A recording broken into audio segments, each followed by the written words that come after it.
વિદ્યાર્થી મિત્રો, ધોરણ 10 વિષય ગણિતમાં આજે આપણે માર્ચ 2026માં લેવાયેલ બેઝિક ગણિતનો પેપર સોલ્યુશન કરીશું. તેમાં પહેલો જે પ્રશ્ન હતો એના જવાબ થશે એ વિકલ્પ 4x + 6y - 18 = 0. બીજો જે પ્રશ્ન છે એમાં વિવેચકની કિંમત આપેલી છે ને p શોધવાના છે. તો વિવેચકનું સૂત્ર d = b² - 4ac એ સૂત્રનો ઉપયોગ કરી અને આપણે ગણીએ તો આપણને પીની કિંમત -8 મળે.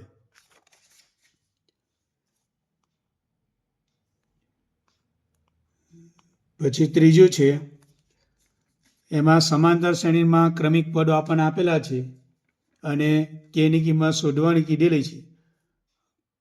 તો બીજા પદમાંથી પહેલું પદ અને ત્રીજા પદમાંથી બીજું પદ એટલે કે ડિફરન્સ તફાવત જે શોધવાનો છે એનો ઉપયોગ કરીશું તો કેની કિંમત આપણને મળશે 4. પછી ચોથું છે એમાં ઉગમ બિંદુથી અંતર શોધવાનું છે. એનો જવાબ આવશે √34. પછી પાંચમું જે છે sin² 30 = ખાલી જગ્યા. હવે sin 30ની કિંમત 1/2 છે એનો વર્ગ કરીશું એટલે એનો જવાબ થશે 1/4. છઠ્ઠું જે છે એમાં આપણને m - x બાર = 2 અને m + x બાર = 12 અને z શોધવાના કીધેલા છે. આમાં આપણે પહેલાં લોપની રીતનો ઉપયોગ કરીએ તો આપણને mની કિંમત 7 અને x બારની કિંમત 5 મળશે. પછી z = 3m - 2x બાર એ સૂત્રનો ઉપયોગ કરશો એટલે એનો જવાબ તમને 11 મળશે. સાતમો છે એનો જવાબ આવશે અસમય. આઠમાનો જવાબ છે 6. શૂન્યનો ગુણાકાર c/a સૂત્રનો ઉપયોગ કરો એટલે તમને 6 મળશે. નવમાની અંદર જવાબ થશે 1/6. દસમાની અંદર tan θ ની કિંમત થશે 1. sin θ અને cos θ બંને સરખા છે એટલે. હવે 11માની અંદર જવાબ આવશે 2. 12માની અંદર જવાબ થશે 80-90. કેમ? તો કે એની આવૃત્તિ 80-90 વાળા વર્ગની આવૃત્તિ સૌથી વધારે છે 35 એટલે બહુલકી વર્ગ થશે એનો 80-90.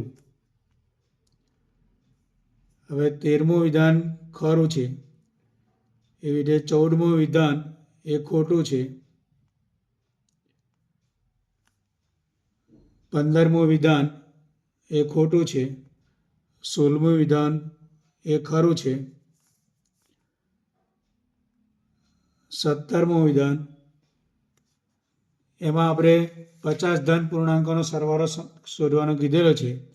એમાં સરવાળાવાળો સૂત્રનો ઉપયોગ મળે છે Sn = n/2 a + l. એના પ્રમાણે જવાબ શોધશો એટલે એનો જવાબ આવશે 1275. પછી 18મું જે છે એમાં r શોધવાનો છે. હવે ચક્રીય ચતુષ્કોણ કીધેલો છે. ચક્રીય ચતુષ્કોણના સામસામેના ખૂણાઓ પૂરક હોય છે એટલે કે ગુણોત્તર પ્રમાણ જે 2/3 આપેલો છે એનો ઉપયોગ કરીએ તો 2x + 3x = 180 થાય. એની ઉપર xની કિંમત તમે 36 મળશે. હવે r શોધવાનો છે એનું પ્રમાણ 3 આપેલું છે એટલે 36 × 3 કરીશું એટલે 108 એટલે rની કિંમત આવશે 108. 19માની અંદર જવાબ આવશે 1/26. 20માના જવાબમાં આવશે 4. હવે 21મું છે શંકુની વક્ર સપાટીનું ક્ષેત્રફળ તો એનું સૂત્ર જ છે πr/l. 22મું જે છે નળાકારનું ઘનફળ એનું સૂત્ર છે πr²h.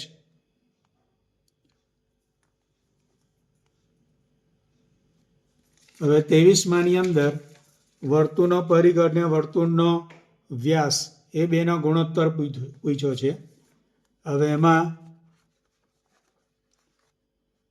પરિઘ શોધવાનું સૂત્ર 2πr, વ્યાસ = 2r, 2 નીકળી જાય r નીકળી જાય એટલે જવાબ આવશે π.